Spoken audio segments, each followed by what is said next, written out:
Matov, Bnei Matov, Manaim, Shevet Ahim, Yam Yam.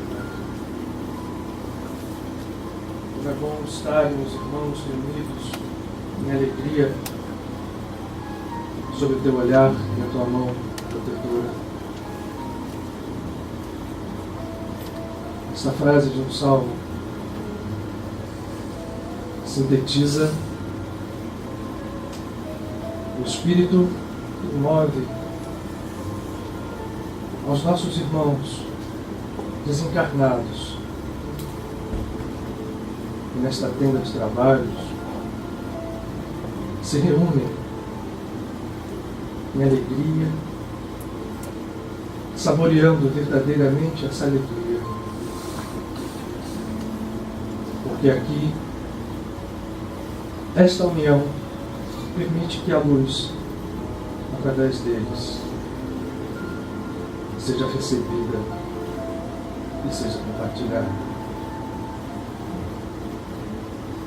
Esta frase deve valer para todos nós também. Estamos aqui e por estarmos aqui reunidos, deve significar sempre também que a alegria brilha em nossas almas.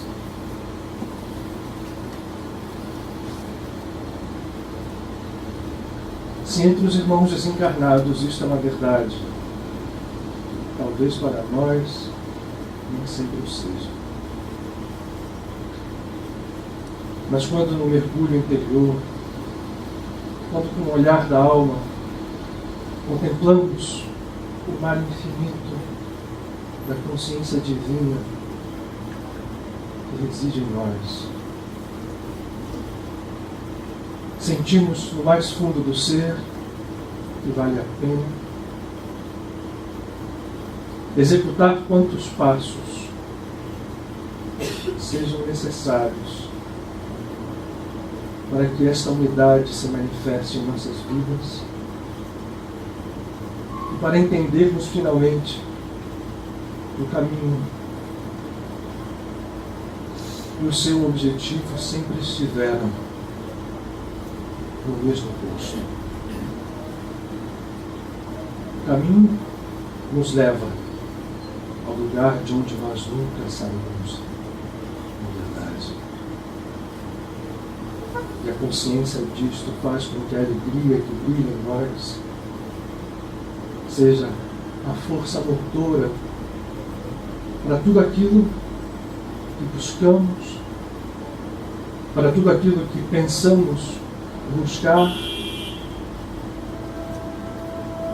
mas que deve, quando a consciência brilha em nós, deve surgir a luz da verdadeira busca, do verdadeiro encontro. Cada vez que nos reunimos sob esta tenda, como um grupo de irmãos, a chama da alegria deve brilhar,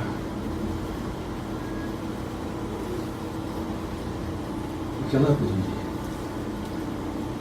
porque essa é a nossa luz, essa é a manifestação de Deus, o infinito, o além da palavra e o verbo também, em simultaneidade, em nós.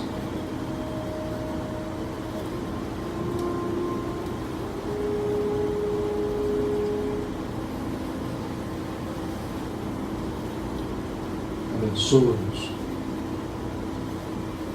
Eterno, e conceda-nos a chama da tua alegria, porque ela é a cura,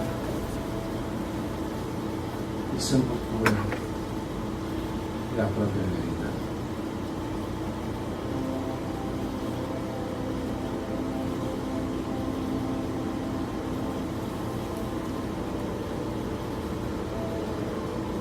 Que a paz seja convosco.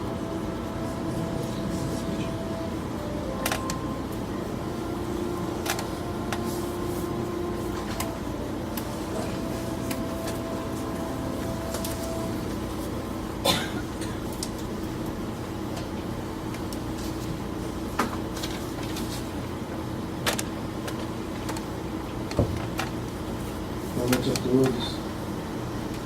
Sejam muito bem-vindos, todos vocês, né? Especialmente os primeira vez, aqueles que chegam dando alegria presente, né? Estou observando aqui de volta. Sejam bem-vindos à casa de vocês, né? Essa casa de todos nós. Vamos aí a mais um encontro de segunda. Por isso, mais saudade esteja eu. Vamos se avaliar. Vamos lá.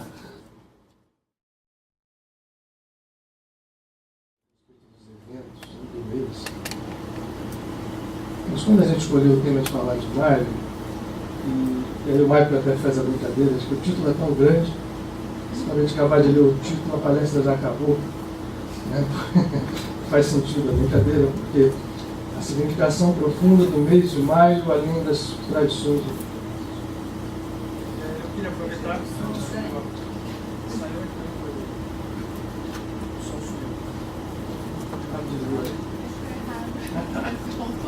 Alô. Agora acho que sim, não, ainda não. Pode aumentar um pouquinho mais. Alô. Eu digo que nessa posição privilegiada e confortável que nós temos hoje, né, não só em termos de perspectiva de tempo, mas perspectiva de visão, como a gente procura ter aqui na casa, a gente privilegiadamente pode enxergar as coisas além do campo restrito das tradições religiosas e compreendendo quanto e como e quão profundamente elas se complementam. E por que o mês de maio ele traz dentro do seu bojo a atenção e a expressão de devoção de tantas tradições religiosas em tantas culturas, separadas historicamente, separadas geograficamente. Por que razão este mês é isso? Então a nossa ideia da gente conversar hoje aqui é exatamente a gente possa entender um pouco disso juntos, mas não só por isso, não só para entender, não só para saber, não só para sair daqui com um pouquinho mais de conhecimento sobre mais um tema, sobre mais alguém que seja, mas para que a gente possa aproveitar este mês, porque a razão espiritual profunda de maio ser o mês que é, e de tantos eventos efemérides serem trazidas ao mês de maio, a razão causal é inversa. Não é porque aconteceu isto no mês de maio que o mês de maio é um mês santificado. O mês de maio é um mês santificado e por isso as coisas ocorrem dentro do seu bojo espiritual. Muito felizes, nossa, saudade.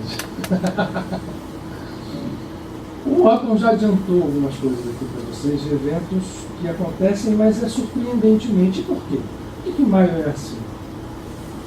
Eu queria relembrar vocês, e graças a Deus hoje a gente tem a Rosa Carmen aqui, a nossa apresentada, ela já levantou assim, que é a nossa professora de astrologia, apesar de existir tanta gente, tantos astrólogos aqui.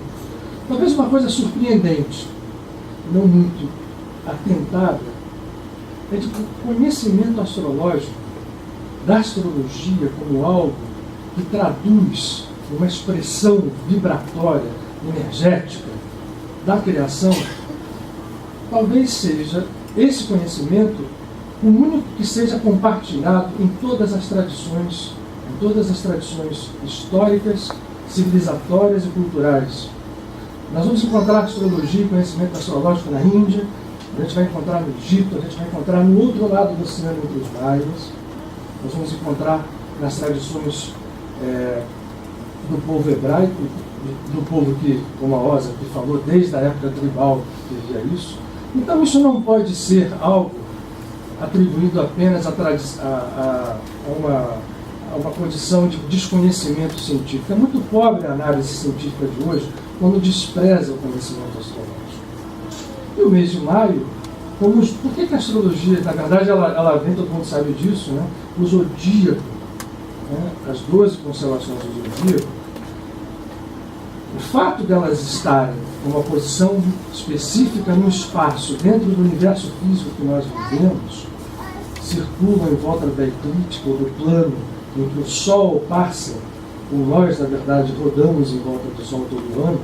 Então as projeções feitas em relação à posição do planeta e o Sol apontam para determinadas constelações, e essas constelações são as constelações que ditam os signos do zodíaco.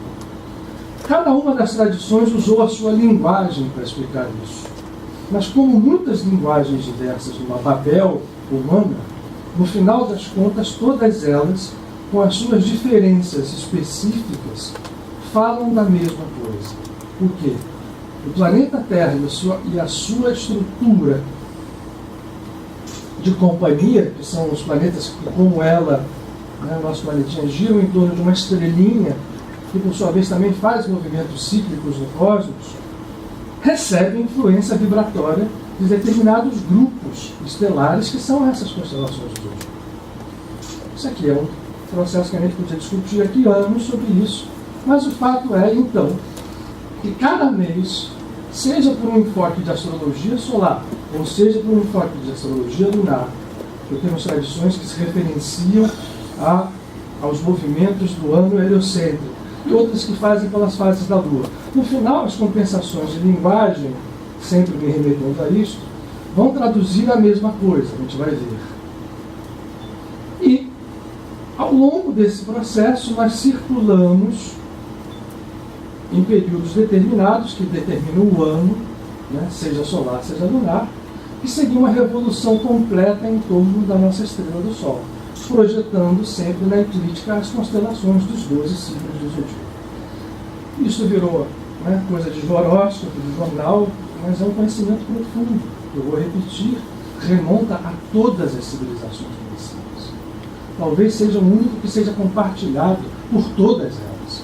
Mas a gente não pode desprezar uma coisa dessa. Né? Então, essas energias influenciam a nós, influenciam o planeta, influenciam as situações. Lidar com elas, trabalhar com as suas influências, superá-las em alguns momentos, aproveitar os seus atos positivos em outros, é um conhecimento espiritual profundo que nos auxilia nessa caminhada de despertar de consciência. Eu estou dizendo isso tudo porque o mês de maio é vinculado à expressiva passagem da Terra por um dos signos astrológicos. Na astrologia hoje ocidental, isso varia um pouquinho, porque ele pega um pouquinho do signo de, vamos falar agora do signo de Touro, e vai, no final do mês, entra Gêmeos. Nas astrologias lunares, eu vou me valer dessa linguagem só por uma questão, entre aspas, pelo amor de Deus, porque a gente não está dando aula de nada aqui, didática. O mês de Touro, nas astrologias lunares, é vinculado ao mês de maio por inteiro. Isto é verdade para o conhecimento que vem lá desde onde a Rosa tocou aqui para nós, das tribos pré-aramaicas. Isso foi absorvido pela cultura hebraica, principalmente pela Kabbalah. É verdade também na Índia e é verdade em outros lugares. Então, os maias já nem tanto, é unisolar também. Mas o fato é que em maio acontece alguma coisa especial. Esta coisa especial que a gente hoje está querendo compartilhar com vocês e a gente aproveitar isso para a nossa vida. Não só hoje, como sempre, e poder compartilhar essa informação. Muito bem. O que acontece lá então no mês de maio? A gente passa na projeção de Touro. E o que é isto? O que são essas 12 casas do zodíaco? Também, Rosa, qualquer coisa você me corrija. Nós temos aqui o ano zodiacal, na verdade, não começa no ano solar em janeiro. Ele vai começar no signo de Áries. Tanto que quando a gente olha pela ótica cabalista, né, estivemos aqui no mês passado falando de Pêssar, no mês de Nissan, que era a lua cheia do mês de Nissan, que é tido como o primeiro dia do ano, vinculado ao signo de Áries. O signo de Áries, a gente sabe, é simbolizado pelo carneiro. O carneiro é um animal que tem uma doçura fundamental, mas, ao mesmo tempo, tem dentro dele algo de ego muito grande. Eu já falei isso aqui algumas vezes. O carneiro tem uma doçura, mas vocês conhecem aqueles carneiros monteses, que tem aqueles chifres, não há brigas mais violentas do que as que ocorrem entre essa espécie. Eles se batem com aqueles chifres a ponto de morte. E o carneiro é um bicho extremamente egóico. Quem já teve criação de ovelha, carneiro, sabe que ao lado daquela doçura característica, existe, se você puser, por exemplo, uma comida para uma ovelha comer, e aí você põe a outra, essa ovelha aqui muito, você já vai tender a comer a comida do outro também. Pois então, E além do mais, a palavra carneiro vem da radical, ela depois vai chegar, né, a agnus latim, mas vem do radical agni sânscrito, que significa fogo. Por isso Ares é um signo de fogo. Ora, a doçura e o fogo estão extremamente unidos ao primeiro movimento do ego. Vamos lembrar que a gente faz muitos ciclos. Quantas voltas zodiacais o planeta já deu? Incontáveis. Esses ciclos não são círculos fechados. Porque quando você completa de Ares a 12º signo, que é Peixes, o Sol avançou, então você não tem um círculo fechado, você tem um movimento espiraloide. Avança tudo. Isso incontavelmente se fechou e nós passamos por diversos ciclos que recomeçam. O fim e o começo, o início e o fim são a mesma coisa em perspectivas diversas. Não são e são. Ora, toda vez que começa em Ares, explode o fogo. O ego explode. Se nós estivermos num momento primitivo, evolutivo, explodirá com as características primitivas do ego explosivo. Né? Que briga, que batalha, que luta sem perceber racionalidade, nem uma complacência qualquer.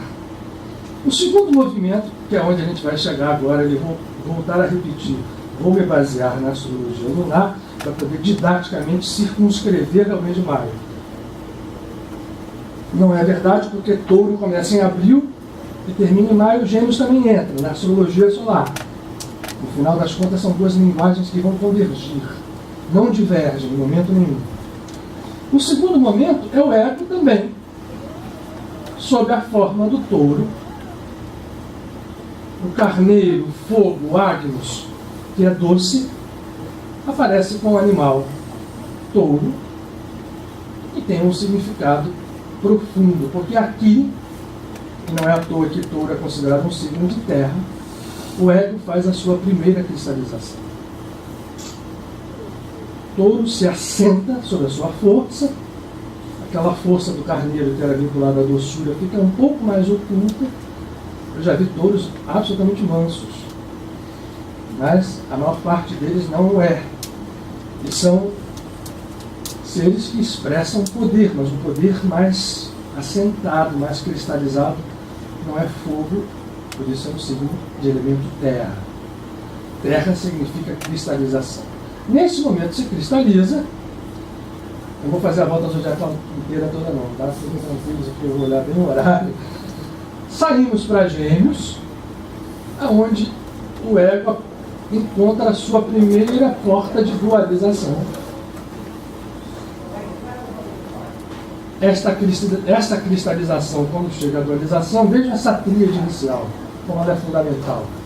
Depois vai seguindo em frente, a cada signo você vai reproduzindo processos energéticos que se movimentam no cosmos, se movimentam dentro da gente, o que está em cima está embaixo.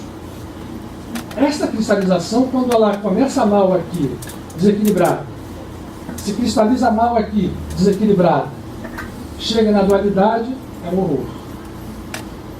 A dualidade desequilibrada, né, nós temos aqui na casa, graças a Deus, a gente pode expor assim com tranquilidade, temos aqui o símbolo do Tao Te Ching, que remete à dualidade equilibrada em perfeito movimento alternado entre Yin e Yang, cada um deles tendo a semente do outro.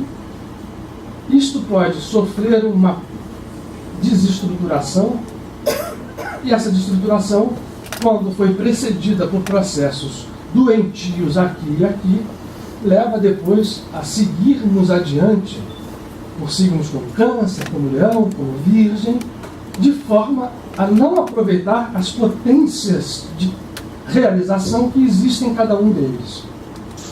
O que vai acontecendo? Nós vamos nos tornando robôs, escravizados roboticamente com a nossa mente, presos a estas voltas, e a nossa consciência vai mais quase que apenas em termos, mantendo-se numa mesma direção e numa mesma dimensão, linearmente, passando por experiências aqui, ganhando encarnações ali. Enquanto estivermos na Terra, vamos experimentar essas expressões desses signos, e se tivermos perdido em algum momento o controle, o experimentaremos de forma robótica, vinculados a condicionamentos, não donos do nosso livre-arbítrio. O livre-arbítrio passa a ser algo fantasioso, porque nós estaremos reagindo a processos, às vezes, causais muito lá atrás, mas serão sempre reativos. Eu posso, às vezes, estar pensando em tomar uma decisão de arbítrio próprio, e isto ser uma reação a causas que foram lançadas há muito tempo, no tempo e no espaço. Que é a característica da nossa estrutura vibratória onde nós vivemos. Muito bem. Estou dizendo isso tudo, eu jurei que não avançava no signo do zodíaco, isso aqui não é o objetivo da aula. Começamos o mês de maio, estamos no signo de Touro. Ora, como tudo nesse mundo dual traz as duas faces, é no mês onde a cristalização se dá, quando nós tratamos a consciência de forma doentia, que você pode obter. Este princípio foi consagrado por Samuel Hahnemann quando experimentalmente descobriu a homeopatia, quando símilis cura o seu semelhante, símilis curando. Quando fez isso, mostrou com clareza que você encontra a cura ou a libertação dentro da própria casa da cristalização. Aí a gente fala de cristalização e eu fico com pena porque os cristais são esses os seres mais, nesse ponto, mais paradoxais, porque são cristais, mas são seres não cristalizados como nós entendemos esta definição. Cristais crescem, cristais emanam energia, são usados, aparecem até em forma líquida, ou formas, enfim. Mas o fato é, o signo de Touro, pois, representa uma característica energética que teve na queda humana a expressão do ego cristalizado e que traz a toda vez que ele retorna a potência de cura dentro dele. Quando nós entramos então no signo de Touro, entrando no mês de maio, estou dizendo didaticamente para aproveitarmos os signos lunares, ficam à nossa disposição. E como é que a gente entende isso? Por que esse mês é assim? Por que chama maio? Pois, Rosa, fale. Aham.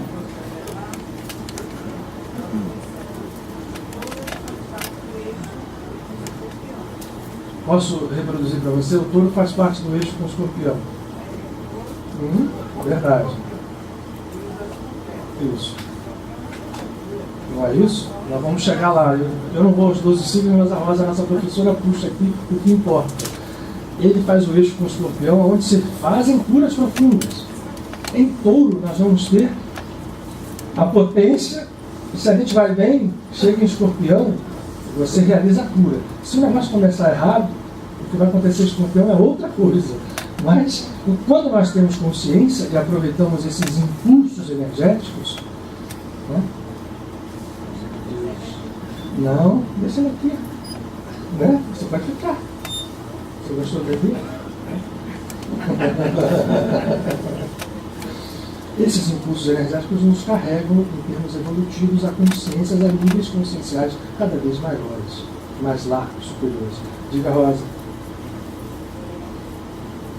O calendário é o mês de Ayara e é o mês de El Jovem. A potência jovem. A potência, como um clarão que vem depois do estado, que é ligada à infância, e é o momento que você está em amadurecimento da sua lucidez. É isso. Clarão. E também é um momento que, se for bem orientado, esse amadurecimento. É o momento que eu estou falando que eu acho que tem gente lá embaixo, eu não sei. Se for bem orientado esse amadurecimento, eu vou repetir o que você está falando.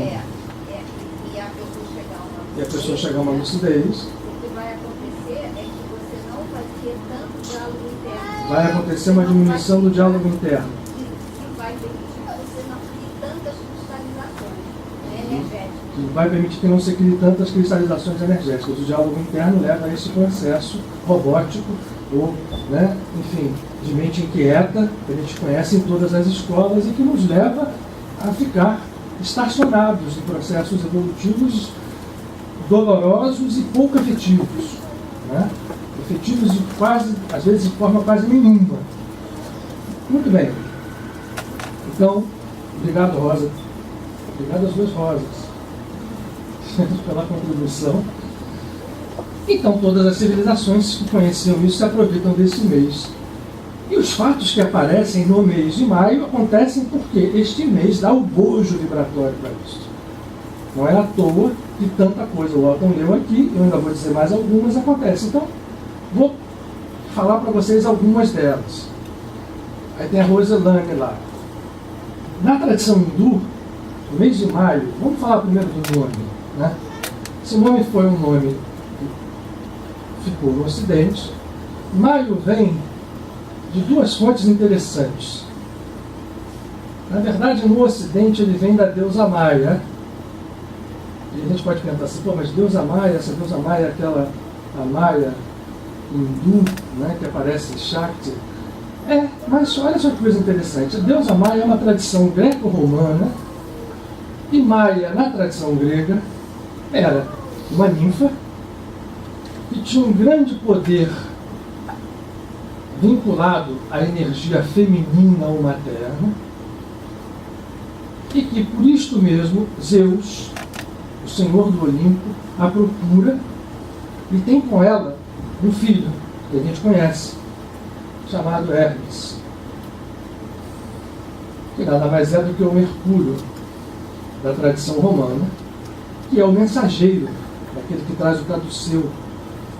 Ora, Maia e Zeus geram Hermes, que significa o potencial de ascensão humana. Maia, depois, na mitologia grega, ela é perseguida e ela se esconde da perseguição de outros deuses, porque ela tinha trazido ao mundo um ser que podia dar a elevação a toda a civilização, e ela acaba, para ser protegida por próprio Zeus, transformada na Alfa de Pleiades. É mandada aos céus e se transforma em Alfa de Pleiades. Esse nome Maia veio vinculado ao nome hindu Maia, e para muita gente hoje que estuda tradições orientais, o nome Maia dá calafrio, né? Porque Maia, a gente fala, é a ilusão, né? É onde nós estamos perdidos, na teia de Maia, estamos perdidos na ilusão de Maia, isso é Maia, isso é Maia. Então ficou chancelado a Maia, na visão sânscrita, algo ruim. Como a gente disse, não existe nada ruim nem bom na criação. Maia, na sua origem, é uma expressão da Mãe Divina, expressão efetiva de Brahma, e que cria os universos como eles o são, especificamente aqueles universos de manifestação mais próxima daquele que nós conhecemos, o universo físico, mas cria os outros também, o astral, o mental. Esta estrutura não tem nada de ruim em si. Nós estamos imersos nela. O que acontece é que os desequilíbrios do nosso ego, os nossos pecados, que são na verdade um só há um pecado, por isso é chamado de pecado original. Acreditamos que somos separados do divino. Essa história gera confusão lá desde o carneiro, né? A cristalização de touro contribui, Gêmeos abre uma dualidade, dizendo pelo lado desequilibrado, tá? O lado bonito da história reinverte isso tudo, que é o que a gente vai tentar falar de tudo aqui ainda hoje. Maia, então, não cria nada de ruim. Quando eu domino Maia, Maia passa a ser minha serva. Eu que eu quero dizer, o nosso ser crístico, o nosso ser cósmico, a nossa centelha divina. Maia é expressão poderosa de Brahma. Ela é vinculada a Shakti, a expressão criadora do mundo. Não pode ser ruim. Ao mesmo tempo que isso acontece, ela também é um véu. Quando nós nos deixamos iludir por esse véu, aí ela se torna ilusão. Portanto, não há uma ilusão primordial ruim, há uma expressão criadora, que quando nós a encaramos de forma distorcida ou desequilibrada, se transforma num véu, e esse véu passa a ocultar a verdade. Mas nós é que criamos essa situação. Ora, esse nome, portanto, maio, vem a dizer o quê? Esse mês é um mês onde esta ilusão que nós vivemos recebe a potência de ser curada. Eu falei com a Rose pelo seguinte: na tradição hindu, onde os meses, onde o ano também é em anos lunares, em meses lunares, desculpa, sempre acontece, quase sempre em maio, início de maio. Esse ano aconteceu agora dia 2, no passado dia 2, uma festa dedicada à deusa Mahalakshmi, que é a mãe divina por natureza, é a grande criadora dos universos. Está animado, está fazendo a palestra junto comigo. Pode ter certeza, ele não está falando nenhuma besteira ali. Está falando pai. Está chamando pai. Toda esta Mahalakshmi, esta festa se repete todos os anos e eu estou me esquecendo agora a palavra em sânscrito. Mas eu sei o que ela significa. Ela significa aquilo que não perece, aquilo que é infinitamente permanente. A única coisa que é permanente é a essência. E nessa festa se troca presentes e se convida a Lakshmi à sua casa. Vou contar para vocês uma coisa interessantíssima. Eu não sabia que dia 2 de maio era esse ano essa festa. Em casa sempre eu faço as sextas-feiras dos Shabbats, mas é um Shabbat, vamos chamar assim, eclético, que entra todas as coisas. E eu até fiz, acabei botando uma foto né, da Catarina lá de Kipá, porque ela gostou da história. E eu, sem pensar, com ela, botamos um mantra de Lakshmi no computador e aquele mantra ficou tocando. E sem querer imaginar que aquela história era 2 de maio, que esse ano era 2, eu fui saber isso depois. Né? A gente rezou para Lakshmi e, sem saber, convidamos Lakshmi. Eu quero compartilhar isso com vocês, porque se foi 2, também pode ser hoje. A Mãe Divina, ou a Mãe, traz dentro de si a potência deste mês de maio para que ele possa servir de cura. Muito bem. Então, na Índia, o Otton falou, por que o Buda Purnima, que são as festas, a tríade unitária de Buda, vem sempre em maio na lua cheia, chamado Festival de Vesak, que na verdade é o nome do mês, né? Vaishak, que é o mês hindu que está agora nesse momento. Porque Buda, logicamente como todo ser iluminado, aproveita a lua cheia de Buda, e Buda é exatamente essa expressão. O que Buda faz? Em Buda Purnima, que cai esse mês 14, na lua cheia, se exalta o nascimento de Buda, a sua iluminação e o seu Mahasamadhi, o seu Nirvana, todos no mesmo dia, nesta lua cheia. Porque é onde está a potência curadora que nos liberta daquilo que nos levou à doença, a grande doença. O que é a grande doença? Não é o desejo. Quando a gente fala também, é outra definição muito complicada, o desejo. Então, o que é não desejar? O desejo egóico, né, do carneiro, do touro cristalizado, é um desejo absolutamente distorcido que traz doença, porque é aquilo que só quer para si, é o que a Kabbalah diz, querer somente para si mesmo, é o egoísmo em mais alto grau. Isso é doentio. Esse processo é o desejo que combatia a Buda. Buda, quando fala da libertação do desejo, ele fala da equanimidade, a mesma que Krishna fala a Arjuna, quando ao ser equânime, o bem e o mal não podem influenciar como influenciam a todos os outros. Ele está acima e liberto disso. Nós ainda não, você está correndo atrás muito. Mas esse ser busca isso. Buda mostrou isso com clareza. Buda simplificou dentro do hinduísmo e traz uma série de rituais quase que impossível. Né? Ele foi trazendo, e depois, ainda que ele não tenha sido, o budismo na Índia não é tão não aceito, mas o hinduísmo, apesar de continuar ainda muito rico, ele voltou à sua essência, que é a conexão absoluta com aquilo que, por isso que diz que o budismo é uma religião que não tem Deus. Ele não denomina Deus, ou isto ou aquilo. É a potência criadora que está dentro de cada um E esse estado de conexão, de unidade, de absoluta paz interna, de absoluta harmonia em todos os níveis, inclusive no nível da ação, né? Privilegiando a meditação, privilegiando a ação correta, privilegiando a compreensão e a compaixão. Esse estado é um estado que é um estado permanente, que é perdido e que a gente recupera. Ora, vai aparecer quando? Nas 2 cheias de maio.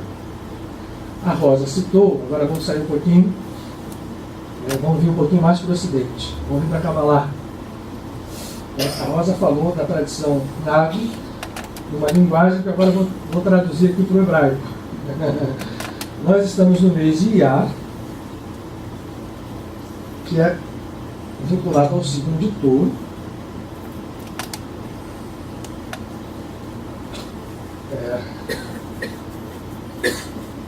Esse mês se escreve com 2 yuds, isso é muito interessante em hebraico, essas 2 letras aqui, um aleph e um resh no final. Esse mês significa um mês onde inteirinho se faz aquela purificação que a Rosa disse. Em hebraico, desde o Pêssar, desde a Páscoa, se fazem os 49 dias, o que se chama a contagem do Homer. E você vai, dia a dia, a partir de Pêssar, trabalhando na purificação interior. Por que foi estabelecido isso? No deserto, Moisés foi recomendado a dizer isto ao povo. Que fizesse isto, porque ninguém sabia que no 50º dia, quando ele tinha subido ao monte, ele receberia ali o que nós vamos chamar de Torá, e que a Rosa aqui deu outro nome, recebido na montanha. Eu quero dizer a vocês, a linguagem diverge, mas a essência é a mesma. No 50º dia, pois, essa purificação se completa, ainda que simbolicamente, ou seja, todo um povo se preparou para receber, no 50º dia, a luz poderosa e curadora da Torá. É importante a gente ressaltar aqui que, para as tradições espirituais mais profundas, a Bíblia deve ser tratada como um código e jamais como uma história contada ou fatos apenas de simbolismo secundário ou terciário. Os simbolismos são profundos. Já disse isso a vocês. E o recebimento desta entrega, desta luz, é algo que transcende pura e simplesmente os mandamentos ou a própria escritura física da Torá. É algo mais profundo, que se dá no 50º dia. E o mês de Iyar, o mês de Touro, é o único que está inteirinho dentro desta contagem. O 50º dia vai se dar no próximo mês, que é o mês de Sivan, que é o mês da colheita. Faz sentido, né? Você semeia, você revolve a terra, você procura, você traz água, você ajeita, né? Tudo, faz a plantação e colhe no 50º dia, onde se abrem os portões celestiais. Ora, eu vou fazer um parênteses aqui, vou a Jesus Cristo. Não é à toa que Jesus escolhe, ou Jesus, o alto, a manifestação chamada pentecostal nos seus apóstolos num dia exatamente de Shavuot, que é este 50º dia, que já não acontece mais no mês de Iyar, vai acontecer no mês de Sivan, que é a festa chamada das semanas, ou das 7 semanas, Shavuot, ou a festa da colheita. Os apóstolos estavam reunidos para comemorar Shavuot, eram todos judeus. 12 mais 1. 12 mais a mãe, Miriam, Maria, numa sala. E no dia em que todo o povo comemora a purificação e o recebimento da luz, desce sobre os apóstolos uma luz. Infelizmente, as nossas tradições religiosas, como são todas sectárias, todas se afastam umas das outras, se perde a conexão fundamental. O que foi feito ali foi a mesma coisa em outro ciclo daquilo que tinha sido feito alguns séculos antes, quando todo o povo estava à beira do Sinai. Por quê? Porque estávamos no mês de Iyar, entrando no mês de Sivan. E neste mês de Iyar se dá a cura. Na verdade, estas palavras aqui, essas letras aqui, eu discuto, fazem um acrônimo que está no livro de Êxodo, e diz: Adonai Ani Rofecha, eu sou o seu médico, eu sou o seu curador. Adonai ou Hashem, depende de como você quiser usar o nome. Ani Hashem, Adonai Ani Rofecha, eu sou aquele que te cura. Estas letras constroem esta frase como um acrônimo. Por quê? É nesta purificação que se dá a cura profunda. Este mês, portanto, é um mês de cura profunda. É um mês que nós devemos trabalhar cura profunda. E cura profunda vai além dos níveis mais superficiais que nós temos. Cura é cura de doença física, cura é cura de doença emocional, sim. Cura é cura de doença financeira, sim. Cura é cura de qualquer coisa. Mas a cura profunda vai numa raiz que isso tudo é galho de uma árvore que nós criamos. A árvore do conhecimento do bem e do mal. Nós recebemos, optamos por comer esse fruto, pegar as sementes dele e plantar. Gera todo esse tipo de coisa que precisa ser curada. Em Iyar, que tem outro nome, até porque isso é um mês, ele tem um apelido chamado mês de Ziv, que é o mês da radiância, do brilho. Nós podemos atingir a cura se nós então temos a consciência e nos preparamos. Não quer contar o Homer? Não precisa. Quer usar uma linguagem mais próxima de uma tradição que você conhece? Ok. A linguagem cristã, por exemplo, nos remete ao Pentecostes. Mas entender que ali não foi só um fenômeno que trouxe a língua de fogo sobre os apóstolos, que eles passaram a falar línguas diferentes e saíram pregando. Não. Ali foi uma passagem de estado de consciência. Não é à toa que estamos nesse mês, falamos de Buda, falamos de Mahalakshmi. Se a gente for para os maias, vai estar Ixtel, que é a mãe divina dos maias, que também é comemorada, por coincidência, separada por um oceano. Ou a gente pensa ser separada por um oceano também no mês de maio. E a mãe é a grande responsável pela geração. Portanto, ela é maia. Ela gera aquilo que pode nos levar à queda e, ao mesmo tempo, gera a nossa própria redenção. Isso está categorizado na criação. Ah, por quê? Perguntemos a Deus. Se a gente tem coragem de fazer esse tipo de pergunta, e no momento que você faz uma pergunta a Deus, você já está achando Deus fora de você. Não é bem por aí. O porquê deve ser respondido nos nossos mergulhos profundos de alma. E o mês de maio favorece a isto. Muito bem. É um mês de Ziv, é um mês de Shor. Vamos lembrar mais uma outra coisa aqui, que agora eu me lembrei. Shor é touro.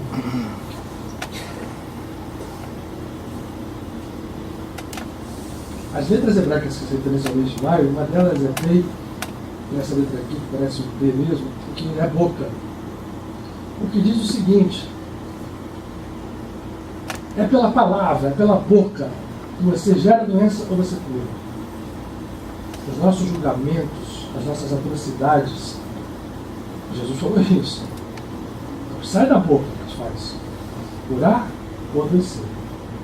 Ainda que você seja extremamente, vamos chamar assim, tem gente que consegue disfarçar isto, né? Melifluamente, mas a palavra vai revelar, ainda que você esteja falando a coisa mais bela, a essência que está nessa palavra vai ser sempre a essência daquilo que está no teu coração. Portanto, esse mês de cura deve nos trazer a consciência de pegar este touro que cristalizou as coisas, que se transformou em algo ameaçador, destruidor, em algo que seja o seu inverso. Vamos a uma outra tradição?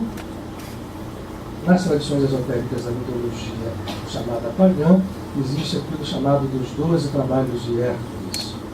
Hércules nada mais é do que um símbolo do nosso ego, que é divino, mas está perdido dentro do emaranhado humano.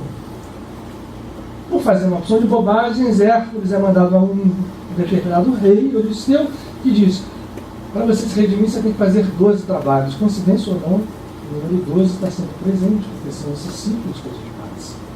Cada um deles se reflete em um desses. No mês de touro, é o touro de Creta, que é um touro que estava assolando a ilha de Creta, destruindo tudo. Só que ele era branco para simbolizar que ele tinha uma natureza. Ainda que aquilo tudo acontecia, ele tinha uma natureza de pacificidade. Ora, Hércules vai lá, e esse é um dos trabalhos que ele não mata ninguém. Né? O leão de Nemeia, por exemplo, ele mata o leão, né? E faz algumas outras coisas, né? Mas assim, o touro de Creta ele apenas amansa,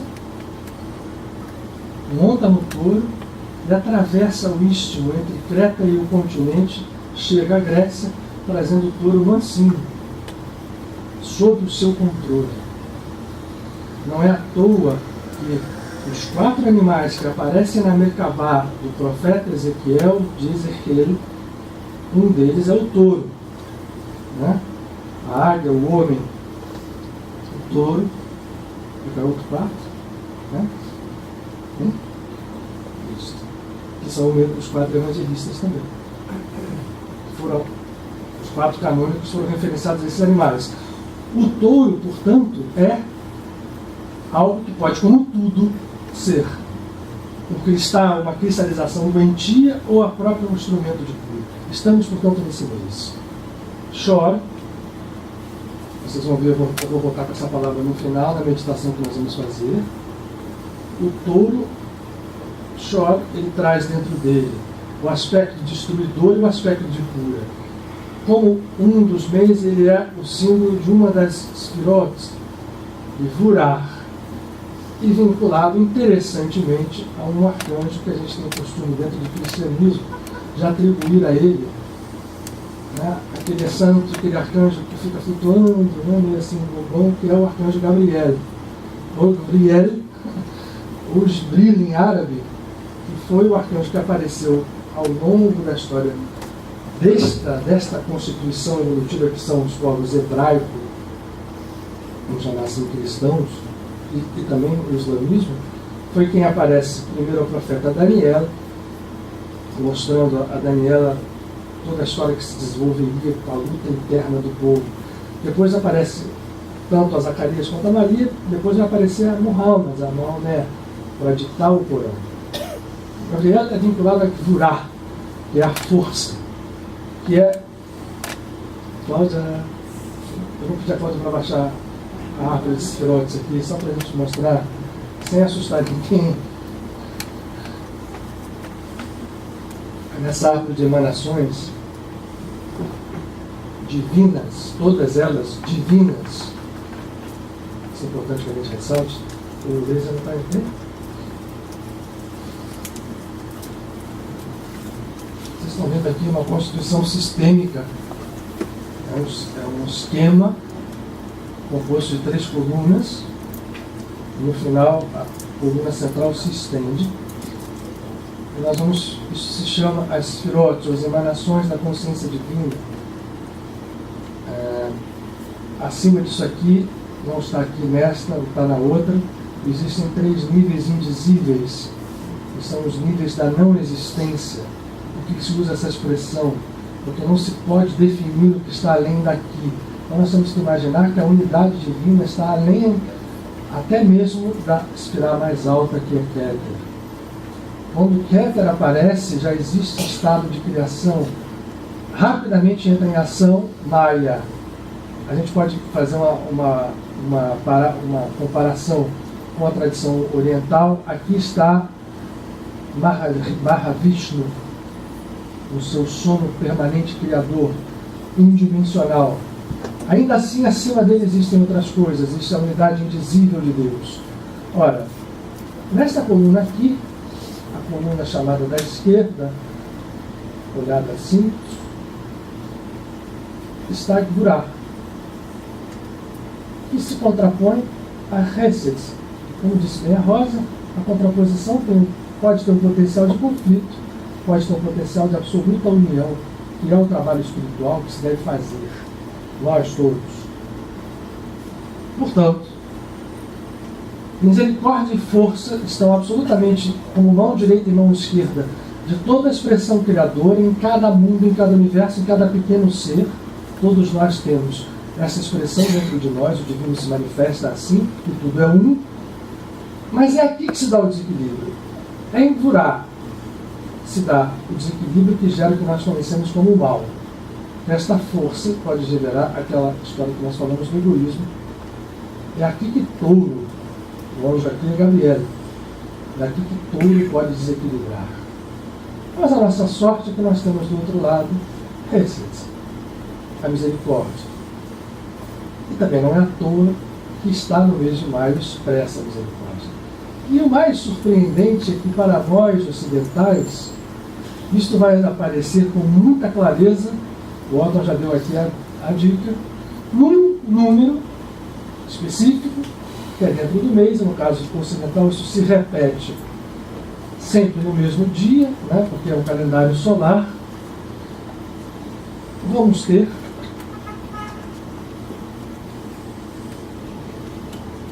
aquela musiquinha, né? A 13 de maio, na quarta-feira, no céu aparece a 15 de maio. Na aparição mais espetacular que se conhece, pouco atenta às vezes as pessoas, num dia 13 de maio, depois repetida 6 outras vezes, esse número 6, guardem, porque ele está aqui também no mês de maio, está aqui, ó, nesta letra, e o alfabeto hebraico é numérico, o alfabeto alfanumérico é o 6, e o 6 daqui para baixo, né, você tem aqui, ele está aqui no meio, e você tem aqui todas as características do universo nominal. Então ela por 6 vezes aparece no dia 13 de maio a 3 crianças e pede que se façam uma opção de coisas. Entre elas, estar em estado permanente de oração.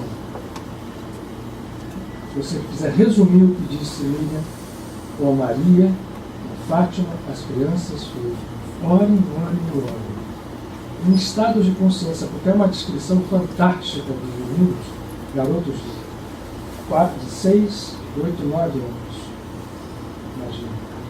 Eles escrevem como ela mostra, porque eu vou mostrar para vocês o que é que eu estou querendo. Ela estende a mão e eles escrevem que eles sentem pelo coração, eles se perderem a identidade humana, todos os 3, e eles dizem que mergulharam em Deus, eles tiveram uma contemplação por um átimo do que era a divindade. Que a senhora primeiro, antes até de mostrar o inferno, que também vai contra a teologia católica, a oração vai tirar as pessoas do inferno, bate de frente com o inferno eterno,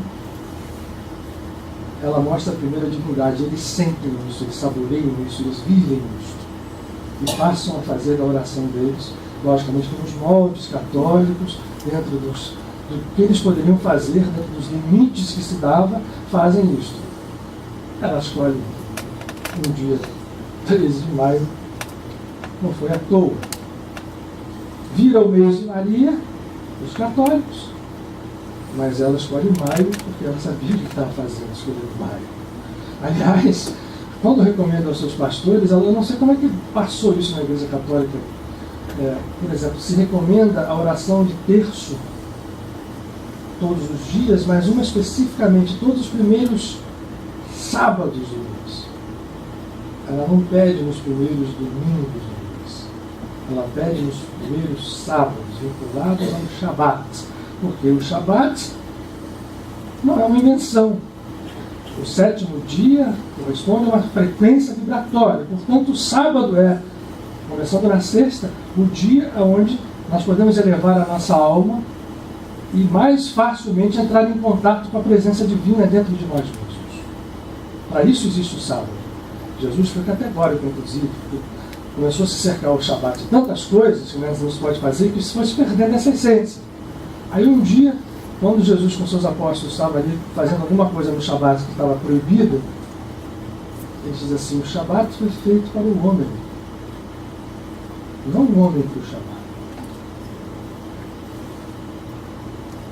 Ele era um absolutamente cumpridor de toda a tradição do seu povo, mas mostrava o equilíbrio. Ele questionou os sacerdotes: não, cara, quando vocês perdem um boi no dia de Shabat, vocês deixam o boi se perder, cair no buraco, vocês vão lá salvar? Eles todos tiveram que dizer: vamos lá salvar o boi. É claro que várias coisas eram permitidas, né? Dentro dessa liberdade que a lei, compreendida no seu nível amplo, traz, de consciência. Portanto, ela pede para se rezar o terço aos sábados, primeiro sábado de cada mês, e portanto ela escolhe o 13 de maio. Mas também tem uma outra coisa que a gente termina agora aqui, antes de a gente fazer a nossa meditação, que eu queria fazer com vocês, para esse mês. Eu vou ter que ler, porque não decorei. Lembra que a gente falou de Hesed, da misericórdia? Na verdade, a misericórdia é um grande atributo divino. Se nós temos esse lado aqui, isto tudo deve se unir através do Cristo interno, que está em Tiferet, veja que ele lança braços, e desce aqui onde está Malchut. Malchut é Maia mal compreendida. Quando nós caímos na ilusão de Maia, Malchut, que é o feminino criador, que vem lá de cima, vejam, porque ela é uma esfera feminina, é o reino, mas tem uma vinculação, vamos chamar assim, criadora, geradora feminina. Quando ela é mal compreendida, ela gera a ilusão de Maia. Na tradição cabalística, nos coloca em exílio. Quando nós recuperamos essa identidade, o exílio se desfaz e tudo se transforma em um. E aí, a preponderância da misericórdia é clara. As pessoas perguntam, pô, mas a força na natureza é uma coisa divina, o julgamento? Não é? É. Mas ela tem que obedecer ao passo dado pela misericórdia.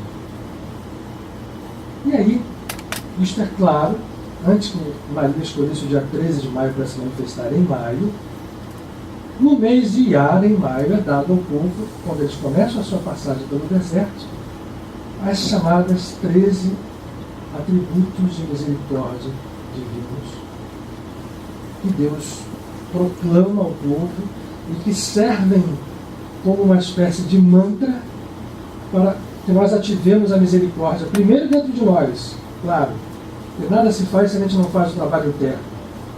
E ativar a misericórdia interna, pela compaixão, pelo amor, santifica a força no seu nível máximo, o egoísmo dá espaço ao receber para compartilhar da Kabbalah, e eu passo a trabalhar sob o comando desta unidade central onde tudo se unifica, depois quando nós chegamos aos níveis maiores de consciência. Mas Hesed, nos seus 13 atributos, se manifesta dentro de cada um de nós, e isso é uma opinião pessoal, mas eu acho que fica tão claro que Maria tenha escolhido o 13 de maio, tenha repetido todas as vezes os 13 meses, 6 depois. Os 6 vezes 13 no dia 13, né? Para ter esse. Os 3 atributos são os seguintes: são as chamadas Shlosh Eshlemidot, ou os Devakim, os Derakim, que são as formas criadoras do mundo. A misericórdia cria formas de vida, formas vivas e não formas mortas, como a criação do touro destruído, cristalizado, cria. Nós estamos criando formas, ao contrário, vivas, quando acionamos a misericórdia. Então se diz Hashem, Hashem, ou como nós estamos falando de reino, se fala Adonai, Adonai, 2 vezes. Que significa, eu tenho compaixão antes do pecado, e na segunda vez eu tenho compaixão depois que o pecado acontece. Adonai, Adonai, El, ou Deus jovem, como disse Rosa, que é poderoso, é jovem, é forte em compaixão, expressa essa compaixão de maneira aberta e intensa. Adonai, Adonai, eu vou seguindo a cada uma que eu acrescento, eu vou tocando todas elas antes até a gente falar as 13 de uma vez. Adonai, Adonai, El, Rahum, misericordioso, Vehanun, generoso, Erich lento em irar-se, Veham Hesed, abundante em misericórdia, Vehemet, abundante em verdade, Notzer Hesed de Alafim, que guarda a misericórdia até 1000 gerações adiante, os filhos dos filhos de teus filhos. Noshe Avon, que perdoa as nossas iniquidades, Noshe Pechar, que perdoa as transgressões, não se Hatei, que perdoa os pecados todos, Vanartei, que perdoa as nossas ações e nos purifica. Se vocês contarem o que eu falei 13 vezes características de misericórdia, que são aquelas, exatamente aquelas que Maria pede aos pastores e a todos. Compaixão, perdão, oração, amor. Portanto, o número 13 tem essa significação profunda e dentro do mês de maio, portanto, mais ainda, o que torna este mês a porta aberta da cura. Lembrem-se, né? Eu sou a terra, Deus que cura. Está a cura à nossa disposição, depois, como diz bem a Rosa, um escorpião, se nós fizermos bem o dever de casa, interno, ela vai se aprofundar mais ainda.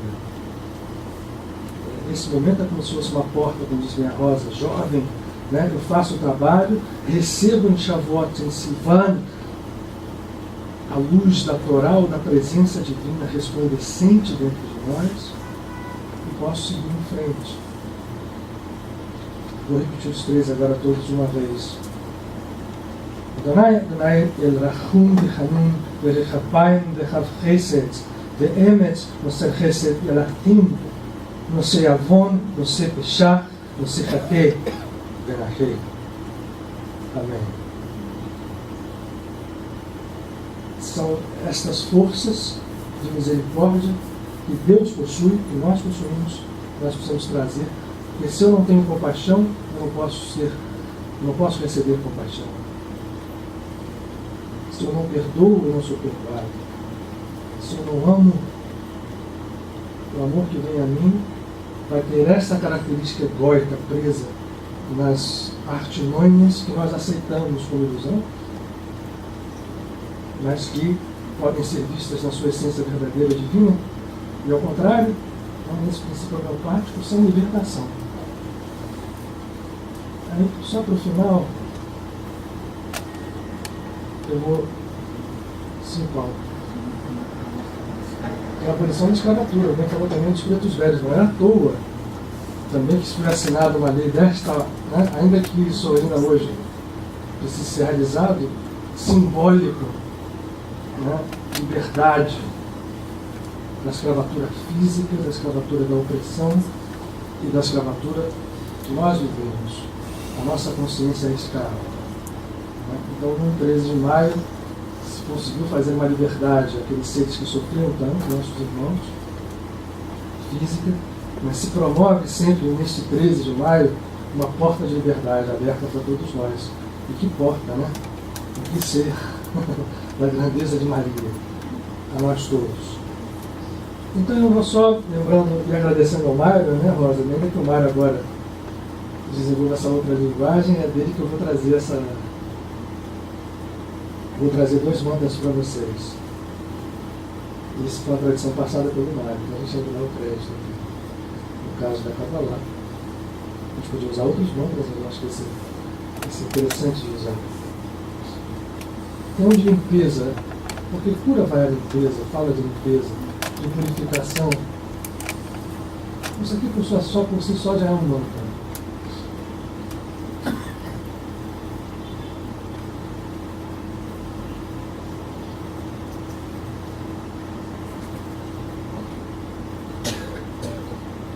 Deixa eu fazer. Estou falando a vocês. Lembra dessa, né, Rosa?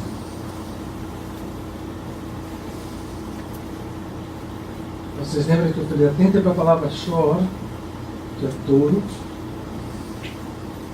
O touro, quando é mal entendido, quando ele está naquela atitude que nós explicamos aqui, ele está em um processo de figurar, desequilibrada, conflitando com o Chesed. Nós precisamos inverter esse processo de limpeza que se dá neste mês de maio, nesse mês já. Deve-se trabalhar não só para tirar as entidades que estão fora de nós, não as forças que nos atacam de fora, porque só existe força atacando de fora porque as nossas forças de dentro estão desequilibradas. Tudo é processo de diferença de pressão. Quando nós abrimos dentro de nós vácuos negativos, vem toda a turma de fora e faz a festa. quando nós orientamos o processo, elevamos o padrão vibratório, e aquilo vai trazer diferenças de pressão com níveis superiores e não inferiores, o que vem para dentro de nós é a luz. Esses dois mantras vão se complementar. Deixa eu só colocar uma coisa para vocês aqui. Vocês já ouviram aqui, eu só vou...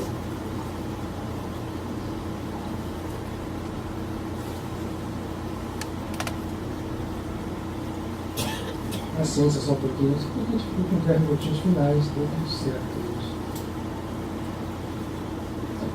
Aquela história, né, quando a gente...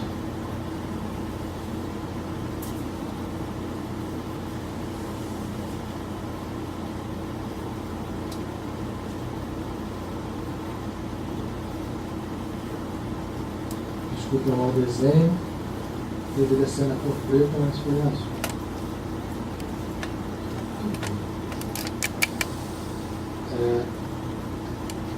Isso é um mantra de uma frase só, que diz o seguinte: a gente sabe também daquele né?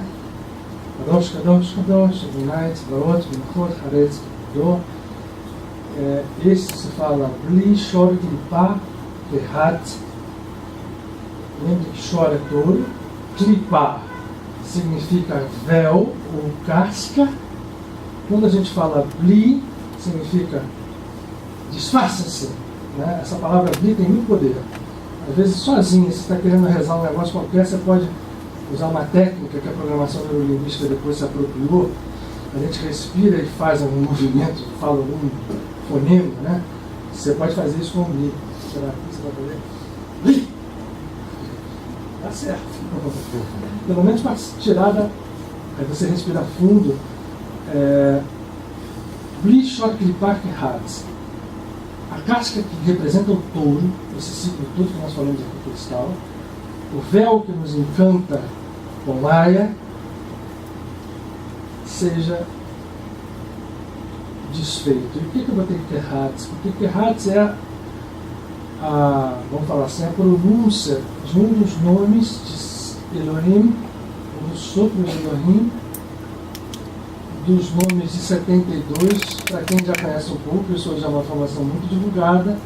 Esse nome, esta tríade aqui, tem o poder de nos afastar de forças negativas internas e também externas. Karretá, como se pronuncia na sua pronúncia de vogal natural, uma letra Kaf, uma letra Rei, uma letra Tav, a última letra do alfabeto hebraico, que é tem o poder de finalizar processos, de purificação de processos, né? Dizem que o filme do Noé está em modo mundo vendo, que diz que Deus, quando ele marcou Caim com esta letra aqui na testa, quer dizer, você tem que refazer todo o seu caminho pela misericórdia, e a Noé marcou com a letra Tav. E os 144 mil justos do Apocalipse são marcados também com a letra Tav. E é o seguinte: quem chegou em Tav, ou completou o caminho, vai ter que reiniciar tudo de novo. No nosso caso, a gente chega lá e volta de novo. Um dia a gente chega finalizando em Tav. Aqui significa, esses três nomes se pronunciam Kehat também. Então esse mantra, como está aqui, Bli Shor Klipá Kehat, pode ser repetido por nós. Bli Shor Klipá Kehat. Bli Shor Klipá Kehat. Experimentem fazer isso, ainda que vocês não pareçam muito sentido. Bli Shor Klipá Kehat. Em meditação, respirando de olhos fechados, vão imaginando luz. Respirem a cada vez que façam antes de fazer o mantra. Bli Shor Klipá Kehat. Tem o poder de afastar forças não só nossas, como as pessoas que nós estamos querendo ajudar. Bli Shor Klipá Kehat. Bli Shor Klipá Kehat. Bli Shor Klipá Kehat. Bli Shor Klipá Kehat. Bli Shor Klipá Kehat. Bli Shor Klipá Kehat. Bli Shor Klipá Kehat. Bli Shokripa Kehat. Bli Shokripa Kehat. Bli Shokripa Kehat. 10 vezes. Vocês podem fazer 10. 18, 22, 33. O que vocês sentirem que move o interior. Meditação não é ritual mecânico. Quando a palavra entra em ação, a gente precisa estar em estados anteriores que favoreçam a palavra. E é exatamente também esse mesmo que a gente aprende a educar a nossa palavra.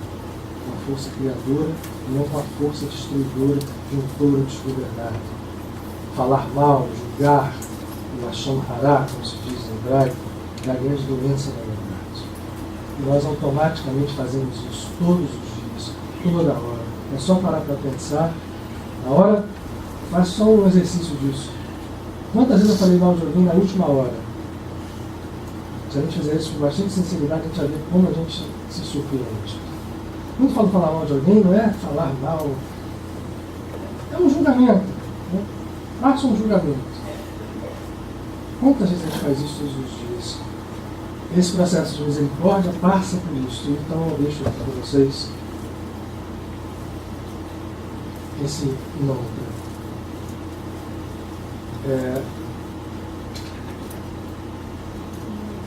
Demonstra. Vamos fazer então só rápida com a música, só para a gente. Eu esqueci também, o Octon falou de Lag BaOmer, que é o 33º dia desta contagem purificadora, é um grande dia. Também dentro desta contagem, como se a gente fosse contando a purificação, aí nesse 33º dia, abre uma espécie de um geyser de luz, explode. Tanto é que nesse dia, Shimon Bar Yochai, que está ali na nossa parede, um dos mestres que nos ajuda nessa casa, resolveu fazer o seu Maha Samadhi, vamos a um termo sânscrito. Entregou a sua alma ao Criador nesse dia especificamente. Foi um dia também que cessou uma grande praga que caía sobre. Várias coisas acontecem na Lag BaOmer. Então é um grande dia. Sempre cai dentro do mês de maio, que cai no meio do homem. Então vejam que potência de mês a gente tem em mãos. Então, nesse momento que a nossa consciência una possa se manifestar, nós entendamos o que seja efetivamente orar. Aquele que ora em consciência está em oração permanente. Como dizia Alexis Carrel, um cientista que estudou a manifestação do homem sublime dentro do homem de cá, e que estudou os fenômenos de cura em Lourdes, entendeu que a oração era um dom natural da alma humana, não para como um petitório a um Deus que contemplasse o mundo à distância, mas sim uma manifestação da alma na sua própria natureza divina, vinculada a esta divindade presente, que significa estar presente em todos os lugares, dentro de nós, em toda parte, onipotente. Não há outro poder senão Deus. Não há dois poderes, não há mal nem bem, há apenas o poder divino que transcende aos dois. E isto é consciência, e isto é sabedoria. A oração na conexão com esta luz. E nesse momento nós todos aqui, em conexão, e também só se faz essa conexão quando a verdadeira humildade está em nós. Ela possa, daqui desse recinto pequeno fisicamente, trazendo a sua força de cura, curar aonde seja necessário, cada alma, cada filho ou filha da divindade nesses caminhos pelos quais andamos, até encontrar em nós mesmos o último e o primeiro, o início e o fim, os que ganham. Mas ilumina aqueles a quem amamos, protege a cada um daqueles a quem vibra a nossa alma nesse momento.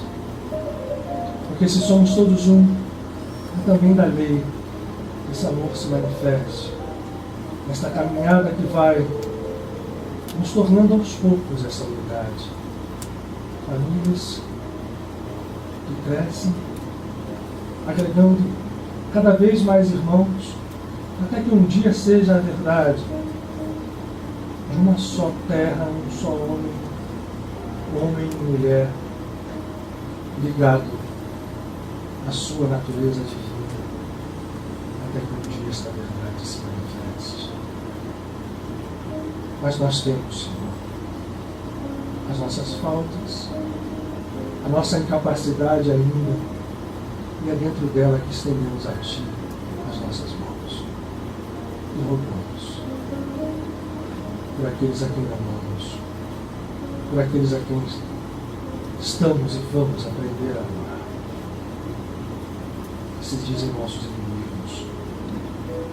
Mas é chegada a hora de liberdade, de cura, e eles não mais se verão assim.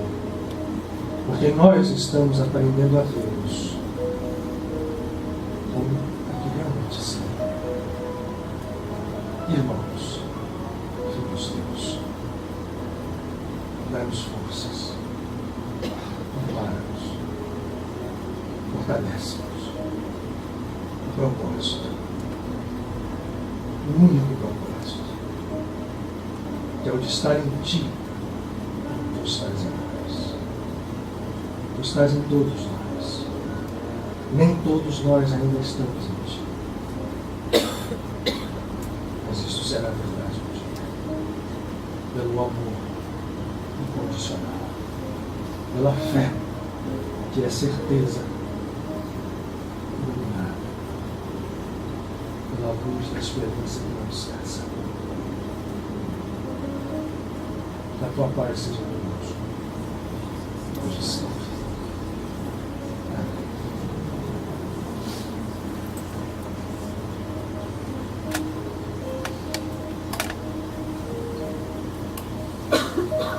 Obrigado a todos. Uma ótima semana, até a próxima semana. Estamos juntos aqui.